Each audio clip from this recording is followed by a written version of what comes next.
Welcome to Nay. Do it. Channel Everyone. Okay, wow. So today we are diving into a paper that sounds like a sci-fi movie. The Spike, the Sparse, and the Sink. JJ, can you please, for us mere mortals, translate that title into human? Of course, Isabel, think of it like this. You have a transformer model, which is the engine behind most modern AI like ChatGPT. Now, researchers notice two weird, recurring glitches in this engine. First, the spike. That's a massive activation. Imagine in the model's brain, for just one or two words, a single neuron just screams. It fires an extreme outlier signal. And the sink, the attention sink. That's where the model's focus, its attention, gets weirdly sucked towards certain tokens, like the first token, regardless of what the sentence is actually about. It's like having a conversation where you can't stop glancing at the door.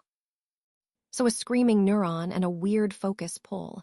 And the paper says these two things often happen together to the same words. That's suspicious. Exactly, and that was the big mystery. Are they the same thing? Does the spike cause the sink? Or are they just two separate bugs that happen to sit next to each other? What the authors found is more interesting. They're related but distinct. They're like two symptoms caused by the same architectural choice. The massive activation, the spike, is a global player. It creates a near-constant signal that flows through many layers, almost like a secret, implicit parameter of the model itself. A secret parameter. So it's not a bug, it's a feature. In a way, yes.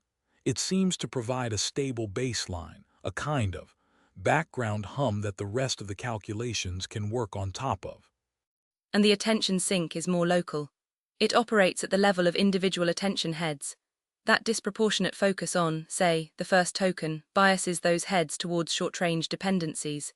It simplifies their job in a specific way. Hold on. You said they're caused by an architectural choice. What did we build into these models that makes this happen? The key culprit is something called prenorm. Most modern transformers use a prenorm configuration in their residual blocks. It's a technical detail about where you place the normalization layer. The paper shows that this specific design asterisk enables the co-occurrence of the spike and the sink. So if we change that, If you ablate it, remove that design choice, the two phenomena decouple. The spikes and the sinks don't necessarily happen together anymore.